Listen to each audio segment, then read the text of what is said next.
Olá a todos, olá a todas que estão nos assistindo, né? Meu nome é Guilherme, hoje, né, coordenador do programa Mesa de Debates, e estamos aqui em mais uma entrevista, né? A segunda entrevista do dia, desse sábado, dia 9 de janeiro, né, de 2021, né? Nesse dia já entrevistamos, né, a Ana Lúcia, né? E agora estamos entrevistando o professor Romero, que vai abordar o tema, né, a questão da cultura na época em período do governo do Bolsonaro, né? Como que o professor enxerga essas questões, né? Vai compartilhar um pouco, né? Vai compartilhar o conhecimento dele, né? Em relação a isso, né? Como ele vê essas questões e tudo mais. Enfim, professor, antes de começar, se apresente-se. Boa tarde, né, a todos e todas do canal Mesa de Debate. Boa tarde, Guilherme. Meu nome é Romero Venâncio, eu sou professor da Universidade Federal de Sergipe, desde 1997.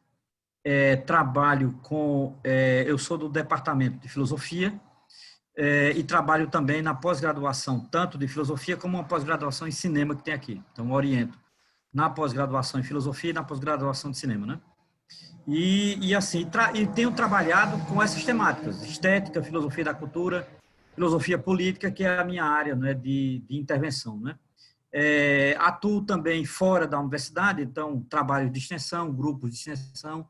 Agora, com essa pandemia, nós estamos fazendo tudo remoto, mas antes da pandemia, eu tinha grupo de extensão fora da universidade, que trabalha com formação em cinema, projetos de formação cultural, vinculados a organizações sindicais, a central sindical, por exemplo, com a CUT, com a Conlutas. Então, nós tínhamos esse projeto de formação, principalmente em termos de formação cultural. Então, basicamente, sou isso. Meu nome é Romero Venâncio e sou professor universitário há, em média, 25 anos, juntando todo o tempo de universidade, 25 anos de universidade pública. Basicamente, eu trabalhei em universidade privada só 2 anos, então minha vida profissional é basicamente na universidade pública.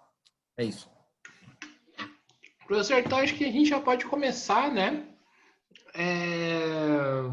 As perguntas. Professor, a cultura pode ser considerada um campo de disputa frente a esse cenário nacional e também internacional que estamos vivendo? Olha, a depender do ponto de vista, a resposta é sim. Se nós entendemos cultura como produção, como inserção material, como forma de vida, sim, né?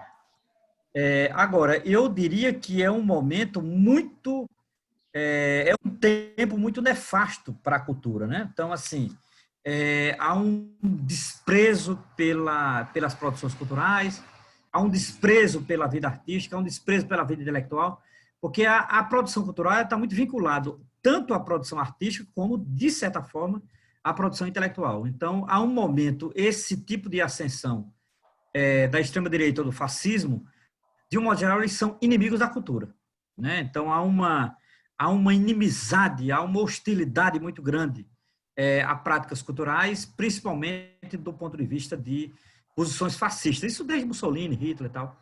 Não é? E estando atualmente no governo brasileiro como nós estamos, então existe uma clara hostilidade, né, à cultura e, de modo geral, às produções culturais. Isso desde que esse governo entrou, desde 2018. Né? Então, assim, o Ministério da Cultura, por exemplo, é um ministério apagado, é um ministério que não tem nenhuma projeção, um ministério que não tem uma pauta cultural. Você não sabe, você pode perguntar às pessoas qual é a pauta cultural do governo brasileiro atual e ninguém sabe, né? O que é que ele apoia, o que os interessa, como faz. Muito diferente de outros governos que não necessariamente eram de esquerda, como Fernando Henrique, que tinha uma pauta cultural clara, ou o governo Lula, o governo Dilma.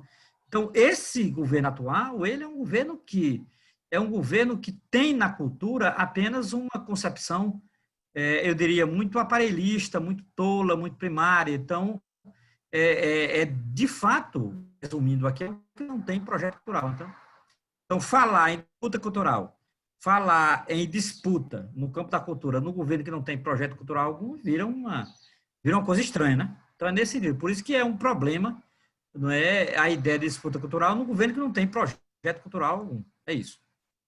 Sim. Professor, faz um. Eu particularmente sei um pouco do assunto, né? Mas acho que é importante fazer um contexto, né, disso que você falou, para quem estiver assistindo a gente. É, os governos autoritários, os governos nazifascistas, Sim, eles sempre foram inimigos da cultura? sim. De fato, sim, porque, veja, eu penso aqui no governo como Mussolini, o Hitler, Mussolini ascende ao poder em 22, na Itália, 1922, século passado, e Hitler em 1933, né? Então, são os dois ícones do que a gente chama de fascismo e nazifascismo, no caso de Hitler. Eles são inimigos da cultura no sentido de que, eu vou dar um exemplo, que não se sabe exatamente se ele disse isso, mas é uma frase lendária atribuído a um dos ministros de Hitler, chamado Joseph Goebbels. Ele dizia assim: quando falam de cultura, eu tenho vontade de pegar meu revólver. Essa ideia de quando eu falo de cultura e tenho vontade de pegar meu revólver sem dúvida nenhuma uma brilhante metáfora para entender como os nazifascistas entendem cultura, né? De um modo geral, eles entendem a cultura como uma ameaça, eles entendem a cultura associado à esquerda, e, de um modo geral, eles entendem a cultura como separada daquilo que eles querem. Então, assim, de um modo geral, o fascismo e o nazismo tem uma vertente dogmática e religiosa, né, e eles concebem a cultura, ou cultura aqui, entenda-se, eu vou falar da palavra cultura, para mim, é produção cultural, não estou falando de cultura em abstrato, mas falando de cultura em termos de produção cultural. Eles entendem a produção cultural apenas como mero aparelhamento ou extensão, não é, da ideologia política deles. Então, o cinema passa a ser isso, o teatro passa a ser isso, a dança passa a ser isso, a música passa a ser isso, a literatura, etc. e tal. Então, por exemplo, vou dar um exemplo bem concreto. Quando Hitler subiu ao poder em 33, Hitler sobe ao poder em agosto de 33. Em 34, o ministro da propaganda, chamado Joseph Goebbels, ele estatiza todas as rádios alemãs, todas, sem nenhuma exceção. Todas as rádios alemãs passam a ser estatizantes, passam a ser do Estado, a partir de 34 na Alemanha, até 1945. Significa dizer, a concepção que eles tinham de expressão cultural estava muito vinculada à noção de Estado totalitário e fascista que eles tinham. Então, é nesse sentido que eu concebo a política nazifascista como inimiga da cultura. É nesse campo que eu entendo assim. Entendido? Tranquilo? Entendido, tranquilo. Então a gente pode concluir então, né, que os ataques, né, contra a cultura, né, é uma política histórica, né, de setores da extrema direita, seja Sim, claro, independente claro. qual Eles nível, queimaram livros, por qual. exemplo. Eles queimaram livros, fizeram fogueira de livros. Isso é famoso. Você pode encontrar isso. Qualquer ouvinte aqui pode escutar, ver isso no Google, YouTube. Eles fizeram fogueira para livros, eles queimaram livros, eles queimaram filmes, queimaram vários filmes. Então, assim, boa parte da produção do cinema alemão, os nazistas queimaram. Então, e eram aqueles rolos de película, aquilo ali é altamente inflamável, entendeu? Eles queimaram tudo. Então, assim, a ideia de cultura dessa gente passa muito por essa forma aparelhista. Aquilo que ele não consegue aparelhar, eles queimam, eles inibem e eles excluem, tal, entendeu? É isso que eu defino como a concepção cultural nazifascista. Sim. Então, prosseguindo a conversa, né? Então, o que a gente pode concluir, então, né, para a gente aprofundar mais, aprofundar até agora que a gente anda conversando, as pretensões do bolsonarismo em atacar a cultura. Olha, o bolsonarismo, ele é um exemplo ótimo. Em que sentido? Ele é um exemplo ótimo para entender o quanto a cultura é agredida num governo como esse. Veja, Bolsonaro, por si só, ele é uma figura debilitada mentalmente. Dificilmente você pode esperar uma expressão cultural coerente que saia da boca de Bolsonaro. Então, Bolsonaro é um idiota completo. Obviamente que eu não reduzo Bolsonaro meramente ao homem Bolsonaro, Jair Bolsonaro, mas eu entendo o Bolsonaro como bolsonarismo, né? Essa coisa que está nas redes sociais, essa coisa virulenta, violenta, odiosa, né, facciosa, né, que nós encontramos nas redes sociais, que são os grupos de bolsonaristas. Então, essa gente, eles odeiam cultura. Então, para eles, cultura é coisa de comunista, Para eles, cultura é coisa de esquerdista, para eles, cultura é coisa de ateu. Então, assim, eles, na verdade, têm uma concepção não só panfletária de cultura, eles têm uma concepção muito tola, muito primária de cultura, né? E isso é terrível, porque, entenda-se, os caras têm um ministro da cultura, um Ministério da Cultura, para nada, para nada. Você pode... Eu sempre desafio a qualquer bolsonarista a dizer o que é que faz hoje o ministro da Cultura no governo Bolsonaro. Primeiro, quem é o ministro da Cultura, né, do governo Bolsonaro? Para você ter uma ideia, desde o governo Temer, passando pelo governo Bolsonaro, nós já tivemos em torno de 4 ministros da Cultura e ninguém sabe quem é, porque cada um é pior do que o outro. Para se ter uma ideia, nós já tivemos um ministro da Cultura que ele foi para a televisão, isso está gravado no YouTube, ele foi para a televisão, inclusive ele é um paulista aí de São Paulo, né? O Roberto Alvim. Ele foi para a televisão fazer, no momento de aquela propaganda obrigatória do governo Bolsonaro, fazer uma propaganda de uma política cultural altamente nazista, assim. Ele se vestiu como nazista, ele falou como nazista, ele se expressou como nazista, ele citou, ele teve ao fundo uma música nazista, que é a música de Lohengrin, que é a música de Richard Wagner, que é uma música quando Wagner se converteu ao catolicismo e virou antissemita. Então, assim, isso foi feito numa propaganda televisiva. Eu nunca mais vou esquecer isso na minha vida. Eu vi isso nascer, entendeu? Assim, um ministro da Cultura fazer uma propaganda de um projeto cultural nazi-fascista no Brasil, que foi o que fez o tal do Roberto Alvim. E ele caiu depois disso. Depois disso, imediatamente ele caiu. Não é? Então, assim, é a maneira que eu entendo a política cultural do governo Bolsonaro. Uma política belicista, belicosa, odiosa. É uma política que, na verdade, não tem nenhum valor democrático e, mais grave, não tem respeito, não é, às tradições culturais brasileiras. Significa dizer, a produção cultural brasileira hoje, em termos do Estado, né, governado por Bolsonaro, está à deriva. Você não tem nenhuma política cultural do governo Bolsonaro. Resumindo, você não tem nenhuma política cultural efetiva do governo Bolsonaro. Por exemplo, ninguém sabe qual é a política do governo Bolsonaro para o cinema brasileiro, para a poesia brasileira, para a dança brasileira, para a literatura brasileira, para o teatro brasileiro. Você não sabe, entendeu? Então, significa dizer, eles são inimigos da cultura. Resumo dessa forma, entendeu? Sim. Professor, um dos motivos que o Bolsonaro ataca a cultura pode-se considerar que ele é contrário, ele sente perigo quando vê qualquer expressão do pensamento crítico? Eu diria que sim, porque a cultura, ela sempre teve uma dimensão crítica e emancipatória, né? Isso está presente na literatura, isso está presente na poesia, está presente no cinema brasileiro. O cinema brasileiro tem uma riqueza emancipatória muito grande. Aí, com certeza, não é? O medo da dimensão crítica da cultura faz com que eles comecem a atribuir à cultura elementos comunistas e tal. E nem sempre, é bom deixar claro, eu não posso tornar sinônimo a cultura com o comunismo. Obviamente, muitas pessoas que trabalham na cultura têm concepções comunistas, mas cultura e comunismo não são sinônimos, como, de um modo geral, imagina essa direita bolsonarista, né? Que é meio paranoia. Na verdade, eles são paranoicos. É um caso meio clínico, entendeu? Porque é um caso de doença, não é um caso de leitura política. Tal. Então, não existe nenhum vínculo necessário, nenhuma associação necessária entre cultura e comunismo. Agora, a cultura, ela sempre teve uma dimensão crítica e emancipatória. Isso é próprio da pintura, do teatro, da dança, etc. É isso. Sim. Professor, você falou dos ministros, né, da cultura, né? E você citou, por exemplo, o ministro que fez aquela, digamos assim, barbaridade, né?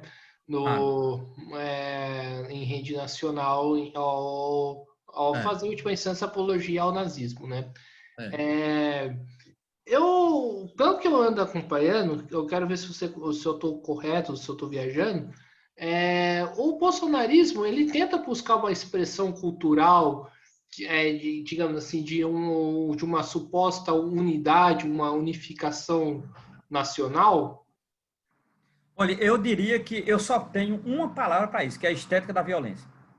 Eu não vejo o bolsonarismo no campo da cultura. Para mim, o bolsonarismo só tem uma pedagogia, que é a pedagogia da estética da violência. Que é essa coisa. Eu observo muito pelas redes sociais, né? Eu acompanho um pouco o movimento da direita brasileira e da extrema-direita brasileira.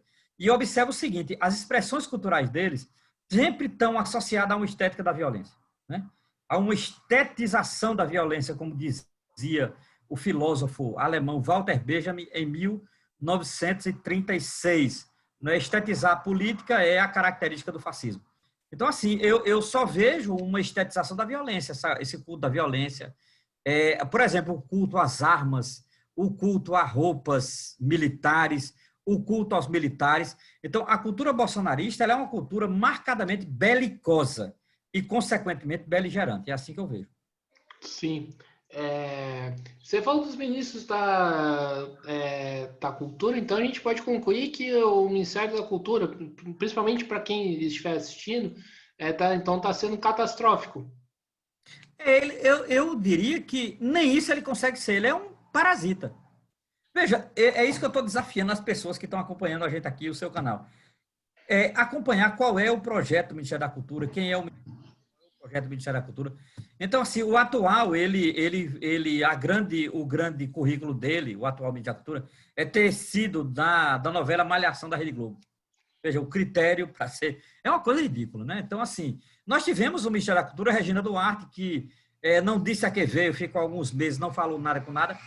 Então, a ideia de cultura do governo Bolsonaro passa muito por uma estética da violência e passa muito por uma estética da inoperância. Eles não têm vínculo orgânico com a cultura viva brasileira. Logo, eles não têm o que dizer para essa cultura brasileira, entende?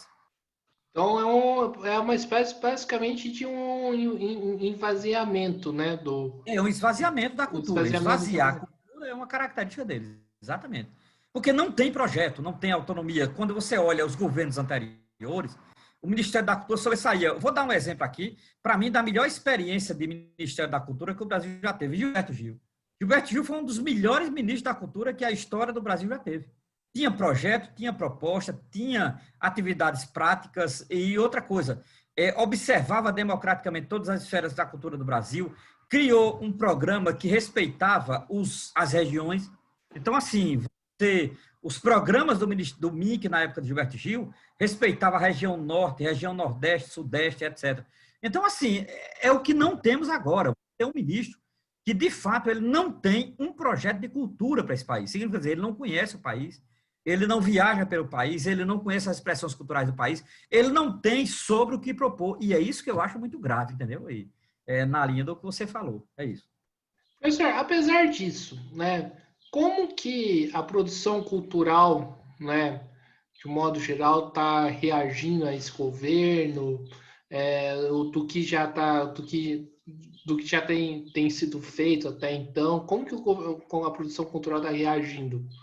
Eu diria que ela está reagindo paralelo ao governo, porque a cultura brasileira não parou. O cinema brasileiro continua, a literatura brasileira continua, o teatro brasileiro continua, sem incentivo fiscal, sem incentivo estatal, sem apoio de projeto, porque não há editais, inclusive, o Ministério da Cultura, que não trabalha por editais, muito grave, porque os editais eram uma característica do Estado brasileiro desde Fernando Henrique. Então, assim, você não tem edital, consequentemente, você não tem disputa, você não tem projeto, você não tem apresentação de projeto, você não tem apoio. Esse é um problema que eu diria que é trágico para a cultura brasileira. Agora, ao mesmo tempo, não é a morte da cultura brasileira, muito pelo contrário, a cultura continua sendo feita nas periferias, continua sendo disseminadas, por exemplo, agora nas redes sociais. Então, assim, eu não acho que é a morte da cultura brasileira. Na verdade, é um momento de desmonte das políticas culturais. Repare bem, é um momento de desmonte e destruição das políticas culturais. Mas não é o fim da cultura brasileira, porque a cultura brasileira é muito mais forte e maior do que esse governo Bolsonaro e vai sobreviver a ele com certeza. Então, pode esperar, então pode falar que a cultura brasileira, então, é algo, digamos assim, de se aplaudir em pé. Não tenho dúvida. Olha, veja bem, se nós olharmos para trás, nós somos um país, por isso que eu fico pensando, em termos culturais, nós vamos sim sobreviver a esse Bolsonaro, a essa coisa triste, vergonhosa, odiosa e tola, que é o governo Bolsonaro, né? Porque é o seguinte, nós somos um país que tivemos Chiquinha Gonzaga, que tivemos Pixinguinha, que tivemos Vinícius Moraes, que tivemos Tom Jobim. Nós somos um país que teve Machado de Assis, que teve Guimarães Rosa. Nós somos um país que tem o Chico Buarque. Então, assim, a gente não pode acreditar que culturalmente a gente está liquidado se a gente tem essa tradição.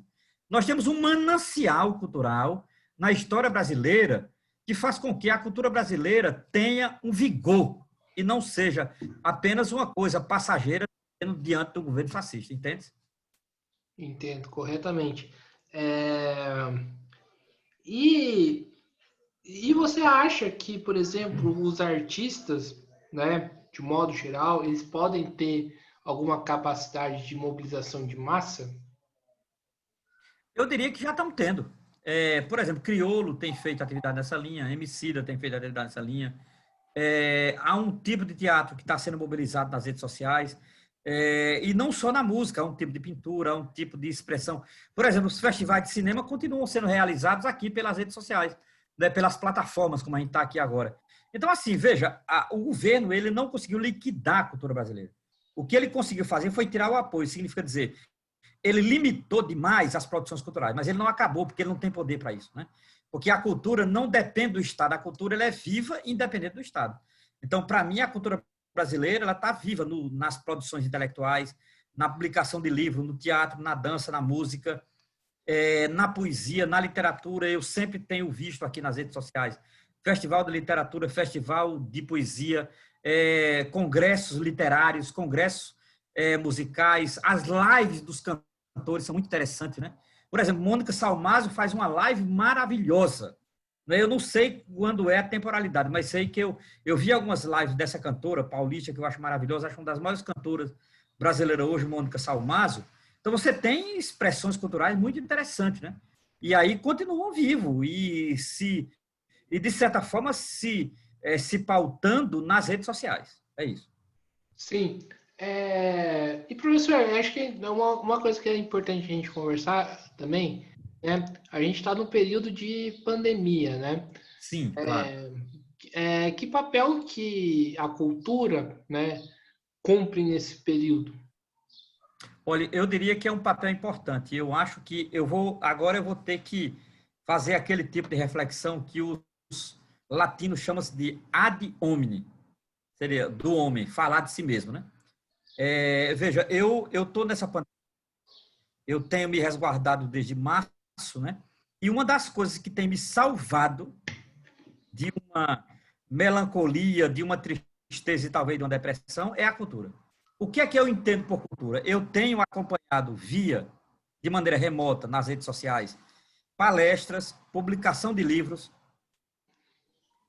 atividades musicais, lives musicais,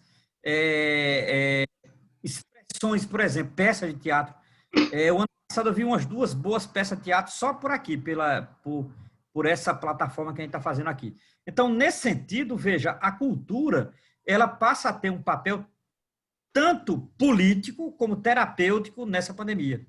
Então, no meu caso, o que é que eu chamo de dimensão terapêutica? Evitou que eu me amufinasse, evitou que eu entrasse numa melancolia profunda, evitou que eu entrasse numa depressão. Então, nesse sentido, a cultura é muito importante. Eu nunca li tanta poesia, eu nunca escutei tanta live, eu nunca vi tanto show musical, eu nunca vi tanta coisa via uma plataforma remota, não é, do que agora, do que o ano 2020. Eu diria que foi um elemento salvífico na minha vida, não é, acompanhar determinadas expressões culturais nessa pandemia. E por parte né, da população, não por parte do governo ou do Estado, por parte da Sim. população, você acha que pode haver uma valorização maior à questão do artista? Olha, eu acho que sim. Sabe por quê? Porque, veja, eu acho que é difícil você encontrar no Brasil hoje um ser humano que não tenha um celular. Eu não conheço ninguém que não tenha celular. Eu não conheço ninguém. Significa dizer, ter um aparelho celular, ter um aparelho desse, que eu estou aqui na minha mão, ter um aparelho desse significa dizer você ter acesso ao WhatsApp, você ter acesso ao YouTube, você ter acesso ao Facebook, você ter acesso àquilo que a gente chama de redes sociais. Né? E por essas redes sociais que muitos artistas têm divulgado seu trabalho musical, seu trabalho teatral, seu trabalho de pintura, seu trabalho estético de um modo geral. Não é? Então, assim, nesse momento de pandemia e nesse momento de fechamento das portas por parte do governo, há uma experiência que eu chamo de autogestionária, né? Uma autogestão da cultura, em que as pessoas estão administrando, inclusive, a sua música, o seu teatro, a sua dança, a sua pintura, e estão apresentando para um grande número maior, né, que muitas vezes não teria chance se fosse apenas vinculado ao Estado. Então, nesse sentido, eu vejo que o momento da pandemia, que é um momento muito difícil, é um momento muito complicado, é um momento que nós estamos no estágio em que morreram 200 mil pessoas, nesse momento que eu estou falando para você, já temos registrado 200 mil mortes por Covid-19. Então, isso é muito grave, né? Então, ao mesmo tempo, a cultura ela passa a ser um elemento reconfortante dessa pandemia, né? Eu nunca vi tanto filme, eu nunca vi tanta peça de teatro. Outra coisa, eu nunca vi tanta coisa do passado, né? Eu vou muito ao YouTube para ver coisa do passado, ver peça de teatro, novela do passado. Então, assim, recuperar também a vida cultural do passado, que tem me ajudado muito a suportar essa pandemia. Sim. Você citou alguns artistas, né? Primeira pergunta que eu faço, né? Como que o artista faz para, ao seu ver, para não cair nas malhas, né? Eu não sei se esse termo é correto, do sistema.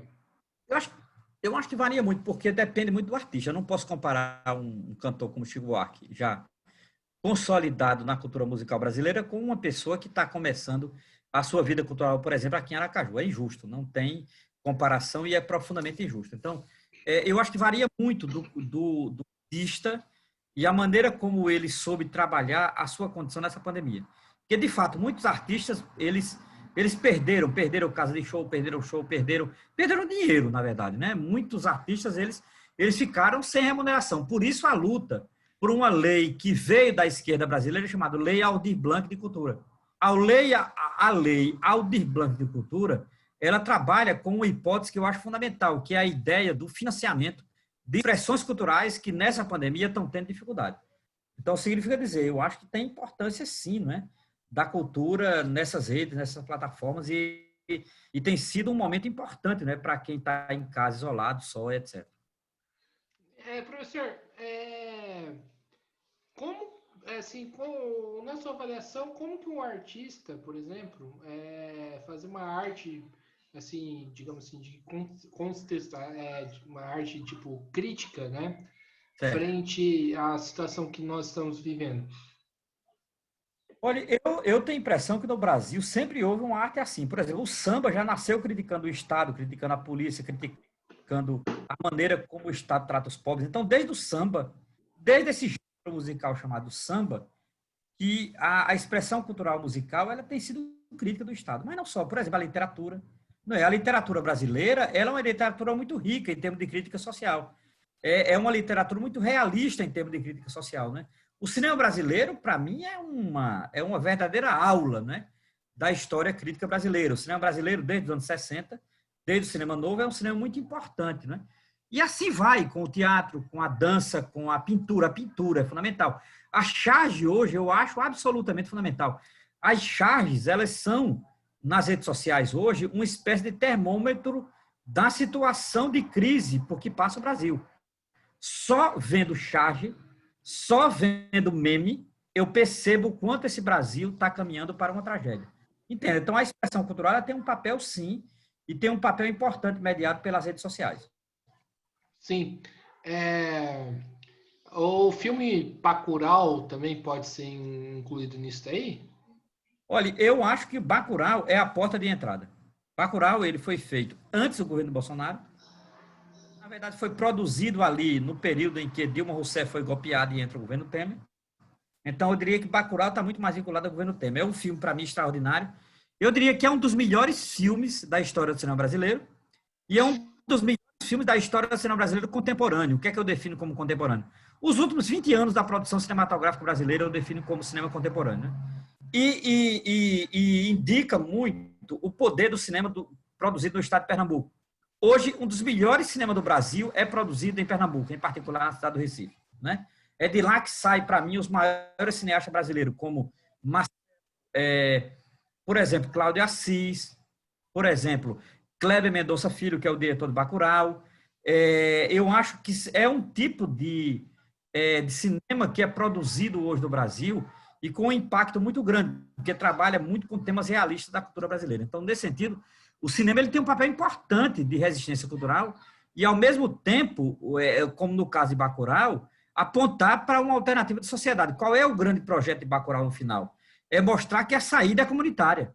A saída não é individual. A saída não é esperar o herói, mas é trabalhar exatamente a experiência comunitária. Uma das coisas que eu mais admiro em Bacurau é a dinâmica da vida comunitária daquele povoado. É isso.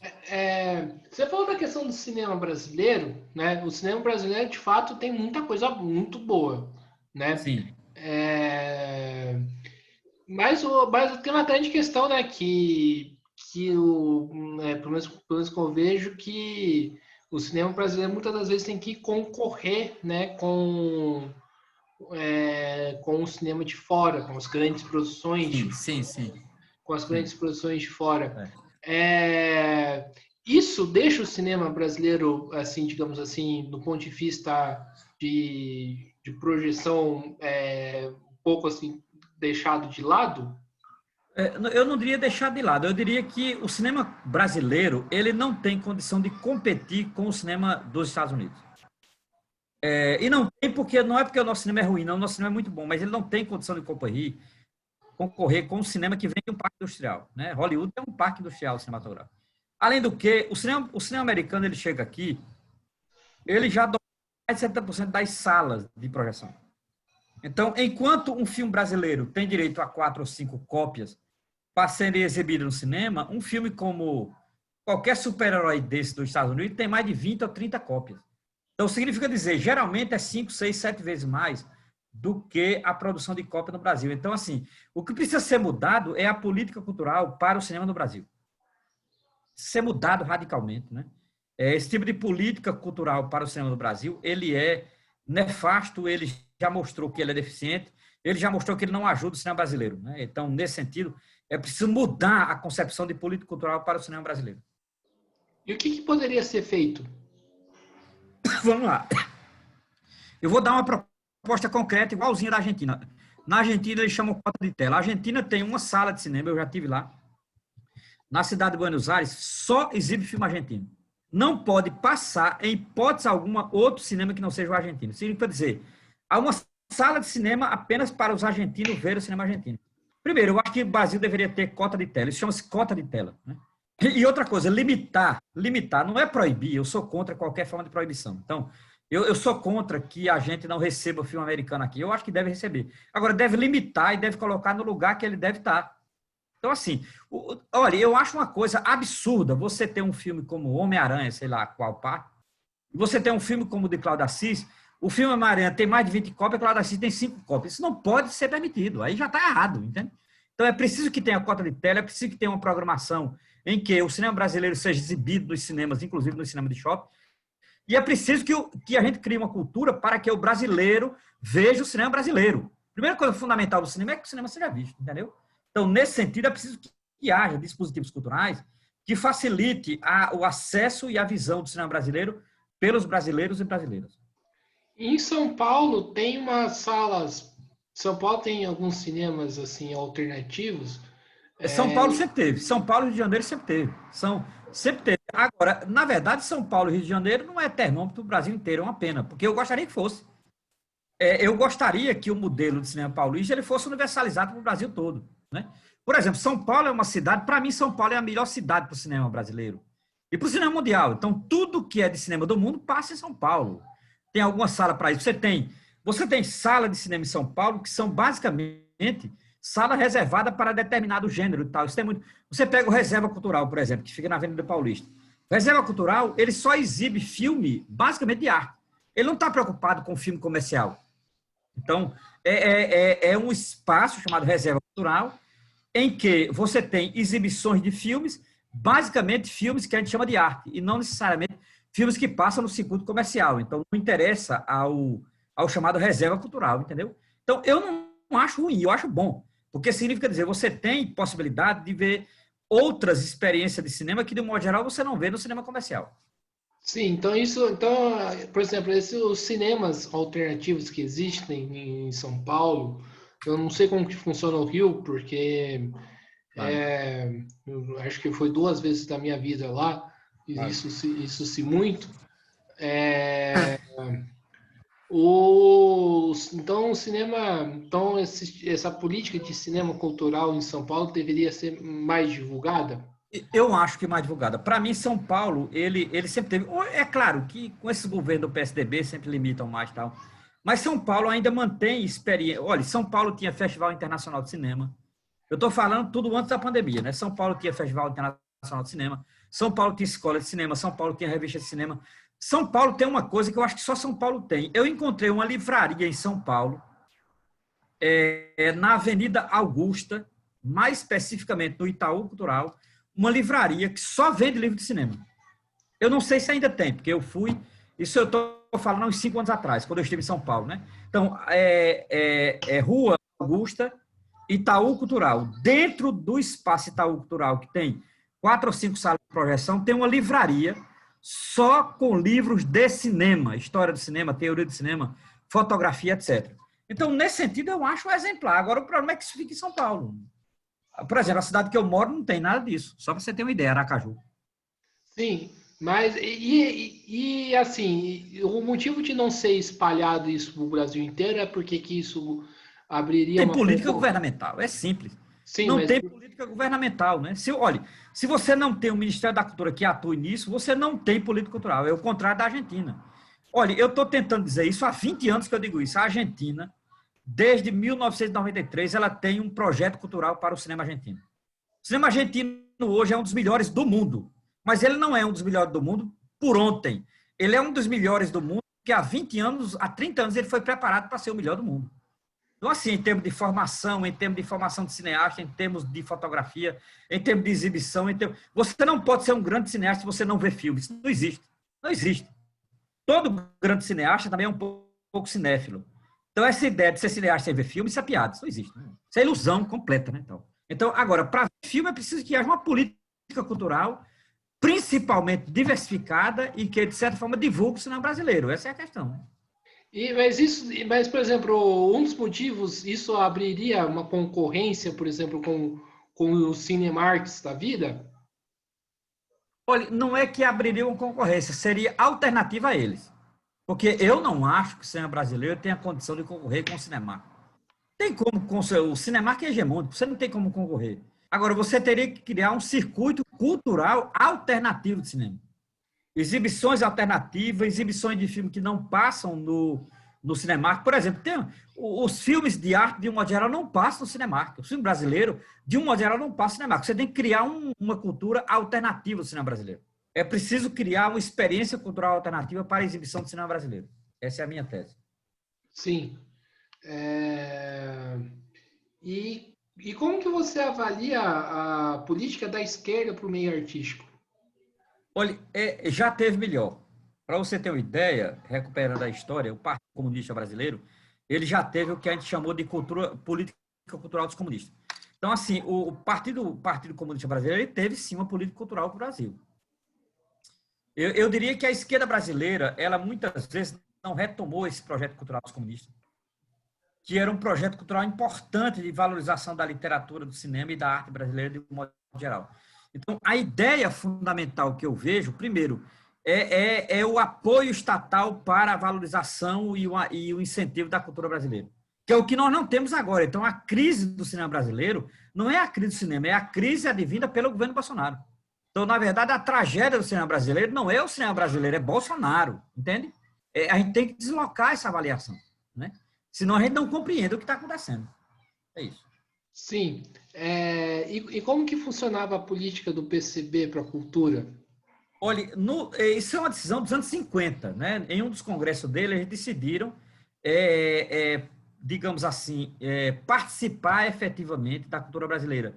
Então, a ideia era os comunistas se inserir no cinema, no teatro, na dança, na música e tal, para, de certa forma, fermentar, não é, uma experiência cultural.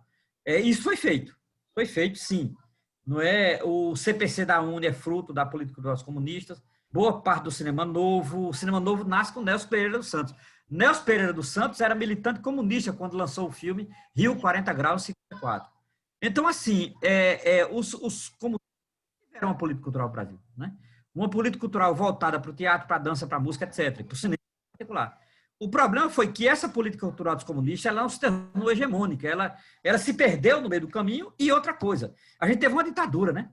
A não continuidade da política cultural dos comunistas não se deveu por conta dos comunistas. A culpa não é dos comunistas, a culpa é do golpe no Brasil. O Brasil teve um golpe em 64 que parou tudo. Então, o golpe de 64, que vai durar até 85, ele foi, de certa forma, paralisante para a produção cultural brasileira, que teve que se montar à parte. A cultura brasileira, durante a ditadura, ela caminhou à parte. E ela foi rica porque caminhou à parte, inclusive. Sim. Você falou antes para mim, né, quando em off, em bastidor, antes da gente começar, que você tem algum contato com centrais sindicais, você citou a CUT, citou a Conlutas. Como que essas centrais sindicais enxergam essa questão da cultural? Olha, aí varia muito. O meu contato aqui é com a CUT e a Conlutas, né? O meu sindicato, eu sou de um sindicato chamado ADUFS, Associação dos Docentes da Universidade Federal de Sergipe, e o meu sindicato ele é vinculado à Conlutas, ele é filiado à Conlutas. Então, a gente tem muito preocupado. Por exemplo, a Conlutas daqui tem um trabalho muito interessante com os quilombolas de Sergipe. Então, a ideia de trabalhar a cultura como expressão a partir do lugar social das pessoas. Então, quilombola, indígena,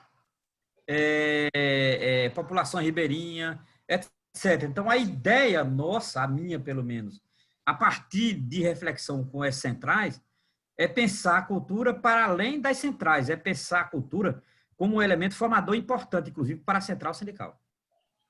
E qual que é a importância disso, falando para quem está escutando a gente? A importância disso primeiro, eu acho que sim, pois não. Sim, para a classe trabalhadora. Eu penso exclusivamente na classe trabalhadora. Eu acho que uma central sindical como a CUT ou a Conlutas, o meu sindicato, por exemplo, tem que ter uma concepção classista de sindicato. A gente não pode ter uma concepção aberta, tola de sindicato. Sindicato não é para representar todo mundo, longe disso. Sindicato numa sociedade de classe, ele também é classista, né? E eu vejo assim também. Então, significa dizer, eu acho que é importante que um sindicato ou uma central sindical classista, ela pense a cultura a partir das condições de classe, por exemplo, a partir da condição dos pobres, dos oprimidos, dos massacrados, e pensar como se dá a produção cultural a partir dessas condições concretas de vida. É assim que eu vejo o papel de uma central sindical e de um sindicato.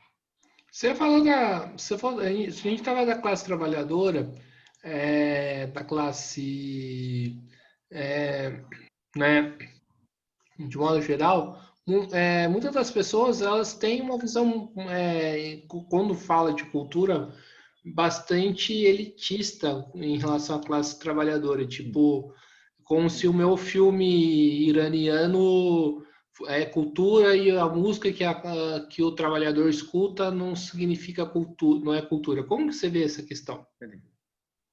Olha, eu vou citar um exemplo que eu li em um livro sobre a história da Revolução na Rússia, né? Que é um caso que aconteceu com Lenin. Eu sou muito admirador de Vladimir Lenin. Lenin, ele, quando eles fizeram a Revolução em 1917, a Revolução Bolchevique, em 1919, eles resolveram estatizar o chamado balé Bolshoi.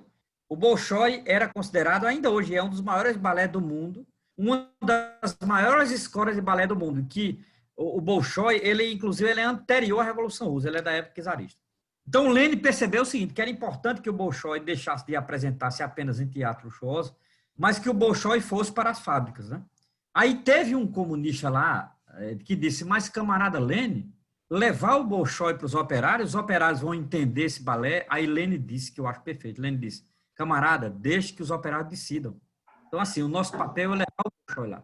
Se os operários vão gostar ou não, é eles que devem decidir. Eu acho essa frase de Lenin perfeita, eu tomo essa frase de Lenin para mim. Veja, eu não gosto que, para mim, a arte nem deve ser elitista e ela nem deve ser vulgarizada. A arte deve ser arte e deve chegar ao povo como arte. Essa é a minha hipótese. Então, assim, o elitismo na arte não ajuda porque limita demais a arte a um punhado muito limitado de pessoas e o populismo também não ajuda porque a ideia de fazer da arte entretenimento. Então, para mim, a arte nem deve ser entretenimento, nem deve ser elitista. A arte deve ser organicamente do povo e organicamente vinculado às aspirações populares. É assim que eu concebo a concepção de arte. Sim, continuando a nossa entrevista, né, o Bolsonaro, né, voltando à questão do Bolsonaro, né, a gente acabou meio fugindo do tema, Claro. o Bolsonaro vem implementando uma certa censura em alguns filmes, em algumas produções artísticas, né? Que modo que isso pode atingir outras áreas, né, Olha, da sociedade? primeiro, eu vou lhe ser sincero, e aí é uma questão de princípio. Toda censura, para mim, é prejudicial. Eu acho que censura não ajuda. Censura, e em cultura é nefasto. Cultura não é para ser censurada, né? Cultura é para ser expressada e não censurada. O governo Bolsonaro, ele é um governo que, na verdade, odeia a cultura, como a gente disse no começo. Ele é um governo que não tem projeto cultural algum, ele é um governo truculento, ele é um governo tolo, ele é um governo primário, ele é um governo fundamentalista do ponto de vista religioso. Então, de um modo geral, todas essas palavras que eu coloquei aqui são inimigas da cultura. Então, o governo Bolsonaro, na verdade, é um governo inimigo da cultura, ele não é critério para nada, isso é uma pena. Bem, é isso. É, sim.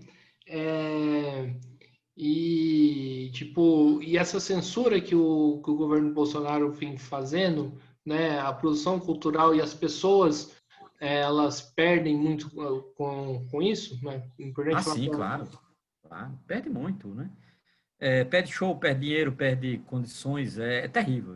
Essa ideia do Bolsonaro viver falando mal da cultura brasileira, isso é muito terrível. Né? Isso mostra o quanto ele é desclassificado, porque não é a cultura brasileira que perde, na verdade, o que perde é o Brasil como um todo, né? Quando um desclassificado como esse Bolsonaro inventa de falar do que não sabe, né? Isso é lamentável. Eu acho pena isso. E eu tava refletindo aqui quando você estava falando, e esse tipo de política, esse tipo de lógica de agir, né? Isso pode levar digamos assim, não sei se esse é o termo correto, se não for, você, por favor, me corrija, uma brutalização do próprio povo brasileiro? Olha, eu diria o seguinte, que a ausência de uma política cultural brutaliza o povo brasileiro, não tenho dúvida. Olha, eu sou do tipo seguinte, mais cultura, menos armas. Isso é um princípio para mim, né? Mais cultura, menos violência, mais cultura, menos ódio. Isso para mim é fundamental, né? E eu diria que à medida em que há uma brutalização da política brasileira, há consequentemente brutalização da política cultural brasileira. Isso é lamentável, né? Isso é de se lamentar imensamente. Então, espaços culturais que se tornam espaços brutalizados. Isso é terrível, né? Então, eu acho que tem muito a ver com essa situação de não apoio do governo. É assim que eu vejo. Sim. Em cima do que a gente conversou, né, então, né, a fusão, né, dos ministérios, né, que envolve o Ministério da Cultura e fundiu com Sim. uns ministérios, né, bastante, acho que tem bastante aleatório, então tem a ver com essa ausência de política do governo Bolsonaro em relação à Ah, não cultura. tenha dúvida. Governo que não tem política cultural, por isso que ele, na verdade, junta os ministérios. Né? Ele não tem uma concepção de política cultural, ele não tem uma política cultural. Bolsonaro, eu vou usar um termo que é arriscado usar aqui, mas vou usar entre aspas. Bolsonaro é uma pessoa de extremo mau gosto. Extremo mau gosto. Né? Então, assim, ele é uma figura muito idiotizada e, consequentemente, o seu governo é muito marcado por essa idiotização. Sim. É, é correto afirmar, né, que nós estamos vivenciando um aprofundamento da mercantilização da cultura? Assim, há muito tempo. Há muito tempo eu lembro, lendo o livro de Theodor Adorno, que é um livro de 47, A Dialética do Esclarecimento, ele já falava nisso. Né? Walter Benjamin, ele aí por volta de 36, já falava nisso, né? Que a mercantilização da cultura, a forma de compra e venda, né? A obra de arte virá apenas objeto de compra e venda. Isso é terrível para a obra de arte e, de um geral, para a cultura. Sim, a gente sabe, né, que o artista, ele, antes de mais nada, ele precisa sobreviver, né, da arte. Sim, claro. E normalmente isso aqui no Brasil é difícil, né? Como que a gente faz, né, para, digamos assim, para o artista, primeiramente, o que fazer para o artista não morrer de fome, né? Não tipo, não ir para outras áreas para tirar seu sustento enquanto faz a sua produção cultural. Eu cito isso, né? Eu tenho vários amigos que possuem bandas, né? E, e normalmente eles têm outros, né, outros meios de sobrevivência do que somente as bandas. Como ajudar esses artistas a sobreviverem nesse mundo onde que a cultura, digamos assim, não dá seu devido valor? Olha, eu acho que é assim, primeiro tem incentivo cultural, tem incentivo estatal, tem apoio estatal. Não em governos anteriores que a cultura teve apoio estatal, nós tivemos mais produção de filmes, mais peça de teatro, mais exposição de pintura, etc. Então, nesse sentido, o incentivo. Eu acho que a cultura não deve ser inimiga do Estado, nem o Estado inimigo da cultura. Eu acho que o Estado pode e deve, até porque os impostos que compõem o Estado são impostos da classe trabalhadora.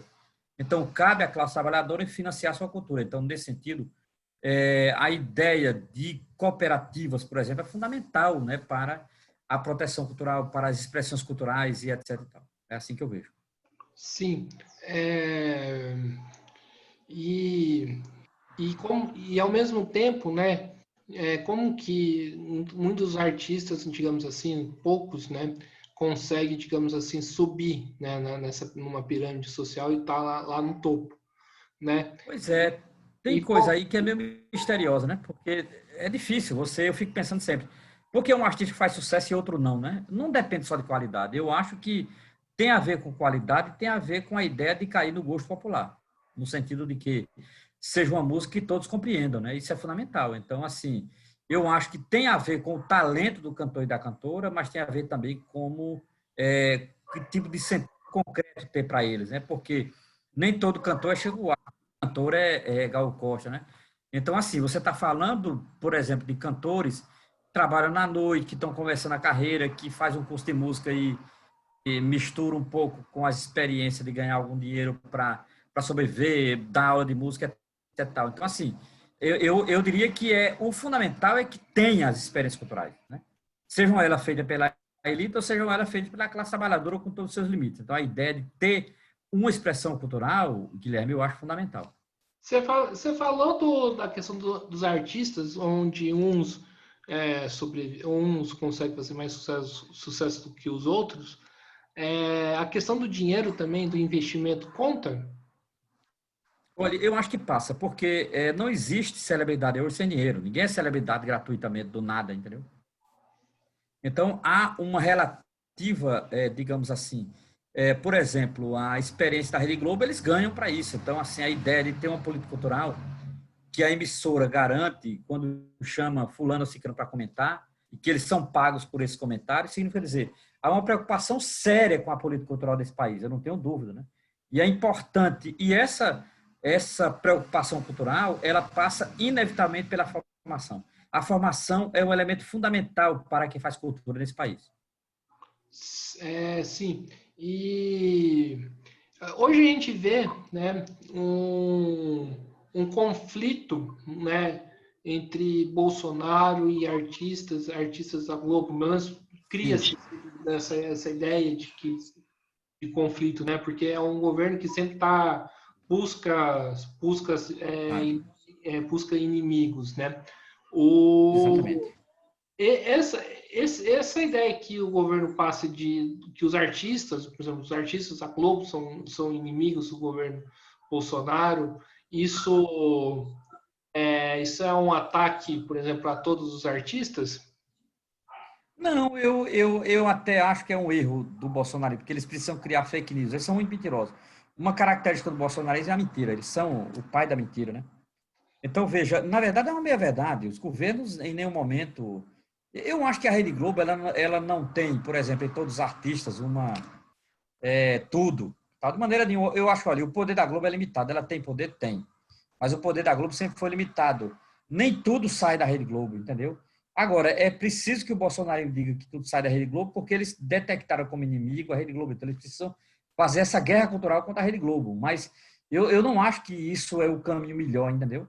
Isso é um erro primário e tal, porque a produção da Globo sempre foi limitada, isso é histórico e tal, entendeu?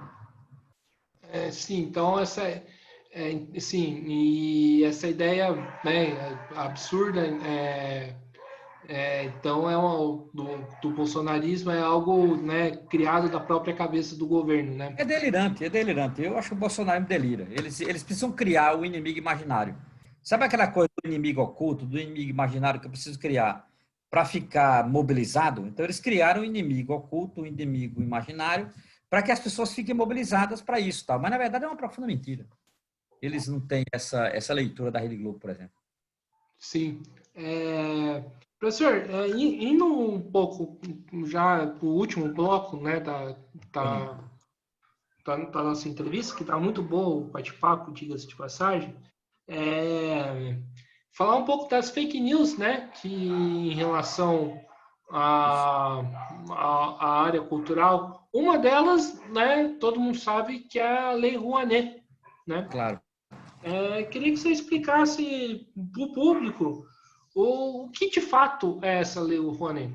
Olha, a Lei Rouanet, ela, primeiro, pelo nome já diz alguma coisa. Rouanet é um filósofo chamado Sérgio Paulo Rouanet. Esse filósofo foi ministro durante um breve tempo do governo Collor. O governo Collor só durou 2 anos, né? E Rouanet criou uma lei que é a lei de isenção fiscal. Então, por exemplo, quando o empresário ele financia alguma atividade cultural comprovada, ele tem abatimento no seu imposto, entende? Então, é essa coisa da isenção fiscal que é dada ao empresariado quando ele se torna protetor, mecenas da cultura. Isso foi muito criticado, não só na época, mas foi muito criticado depois. Eu lembro que, até na época, eu escrevi um artigozinho sobre isso, né? Sobre a cilada que é a Lei Rouanet para a cultura de modo geral no Brasil. Eu até escrevi um artigo em 93 sobre isso, eu nunca esqueço disso, né? Agora, de qualquer maneira, era uma lei que criava algum incentivo. O que eu estou querendo dizer é que, veja bem, a Lei Rouanet, ela era alguma coisa se eu comparo com o governo Bolsonaro, que é uma nulidade completa, entendeu? Agora, a Lei Rouanet ela tem problemas, que é exatamente o problema da isenção fiscal do empresariado. Comprometimento, né, do empresariado brasileiro com o Estado brasileiro. Então, a ideia é, eles incentivam o tipo de cultura que interessa a eles enquanto propaganda. Esse é o limite. Tá? É isso. E isso, então, deixa de fora, por exemplo, produções culturais que não é de interesse desses empresários. Exatamente, porque são eles que pagam, é exatamente isso, são eles que pagam, então eles não se interessam por isso. E à medida que Bolsonaro entrou, ele trouxe muita gente fundamentalista para o seu governo. Então, existe também aqueles que censuram ideologicamente. Essa peça não entra aqui porque é da China. Essa peça não entra aqui porque é da Rússia, ex-União Soviética, etc. Tal. Então, assim, existe também muita mentira nesse meio, que é inclusive uma característica da chamada fake news. Né?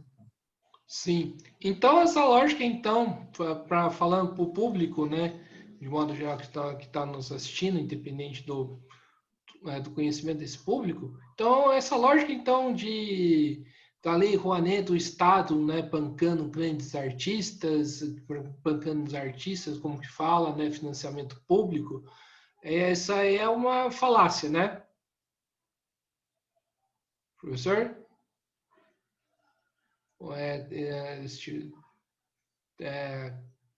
Deu uma. Parece que deu uma. Pronto, Foi, voltou. deu uma caídazinha, mas voltou aqui, normal. Diga aí, faça a pergunta. Então, essa ideia, então, absurda, né, de o governo financiando produções culturais, né, injetando dinheiro em cantores, artistas, então isso é uma balela, isso é uma fake news. Não, na verdade é o seguinte, é que veja bem, a Lei Rouanet, qual era o limite da Lei Rouanet? Era que muitas vezes ela incentivava cantores que não precisavam. E eu concordo, isso é o limite da Lei Rouanet. Por exemplo, o empresário, ele diz assim, eu vou financiar determinado grupo musical, agora eu quero aquele grupo musical, porque me interessa que a minha empresa apareça no grupo musical. Só que aquele grupo musical já é um grupo musical conhecido, significa que você levava dinheiro para quem já tem dinheiro. E você não levava apoio para quem não tem apoio. Então, cantores desconhecidos, grupos desconhecidos, tal, tal. Esse é o erro da Lei Rouanet, porque a Lei Rouanet ela estava vinculada à produção cultural e à isenção fiscal. Esse é o erro. Eu não sou contra o Estado financiar a cultura. O que eu sou contra é o Estado financiar um tipo de cultura que ele escolhe. Aí eu acho errado. Entendeu? Então, por exemplo, um Gil Buarque não precisava de Lei Rouanet. A Lei Rouanet deveria ser uma lei para proteger culturalmente grupos menores que não têm apoio algum. Esse é o erro da Lei Rouanet, entendeu? Não tinha limite nesse sentido. E, professor, agora para fechar de vez, né? Pois não. Perspectiva para o futuro, para o campo cultural. Ah, meu Deus. Primeiro, acabar com esse governo Bolsonaro, que isso não se reeleja, que isso não termine mandato. Primeira coisa é afastar o governo Bolsonaro, é o fora Bolsonaro. Eu acho que a palavra da vez para a salvação da cultura brasileira é o fora Bolsonaro. Bolsonaro é inimigo da cultura, então nós estamos terminando como começamos, né? Bolsonaro é inimigo da cultura, então primeira coisa é fora Bolsonaro.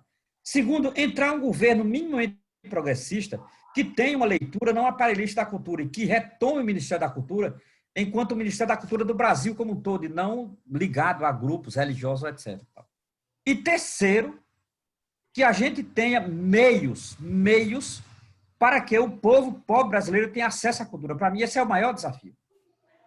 Que tenhamos meios para que o povo pobre brasileiro tenha acesso à cultura de qualidade. Isso é absolutamente fundamental. Sim, sim, exato.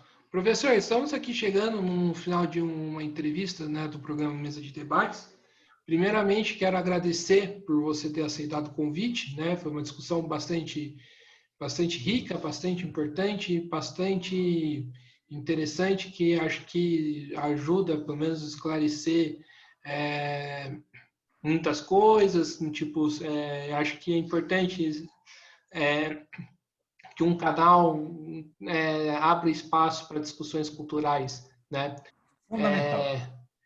Então, eu quero agradecer, acho que, inclusive, aprendi bastante, né, nas coisas que você colocou, e passo para você as considerações finais. Olha, primeiro, Guilherme, muito obrigado. Acho importante o mesmo debate, acho importante que, nesse momento de pandemia, as redes sociais elas funcionem, né, no sentido de divulgar conhecimento, de partilhar conhecimento e, acima de tudo, partilhar reflexões e debates que ajudem as pessoas a sobreviver a essa pandemia, primeiro. E segundo, eu acho fundamental o debate cultural, porque cultura, para mim, é forma de vida, cultura é expressão, cultura é, acima de tudo, aquilo que define-se como espírito de uma população. Então, nesse sentido, cultura é fundamental, não é? E eu agradeço pelo espaço e acho importante debates como esse e que venham outros. É isso que eu tenho a dizer. Muito obrigado. Então, mais uma vez, quero agradecer ao professor, né? Quero agradecer também às pessoas que estão nos assistindo, né? Pedir para poder se inscrever no canal do Mesa de Debates, né? Para curtir isso no YouTube, para o YouTube entender que isso é um vídeo importante e ter um alcance maior de pessoas, né? Curtir esse vídeo também no Facebook, né? Compartilhar em listas, né? Em Facebook, WhatsApp, né? Em outras redes sociais. E curtir a página do Mesa de Debates do Facebook, né? E também seguir a gente no Instagram, né? Do Mesa de Debates, onde a gente divulga as lives. Essa foi a última live dessa semana, né? Uma programação. E semana que vem estamos preparando uma nova programação, novas entrevistas sobre vários temas da política e tal. Então fiquem ligados, né? Que semana que vem, na segunda-feira, já tem bastante coisa interessante vindo por aí. Então, mais uma vez, quero agradecer e está encerrada mais um programa do Mesa de Debates. Até a próxima, pessoal. Fui.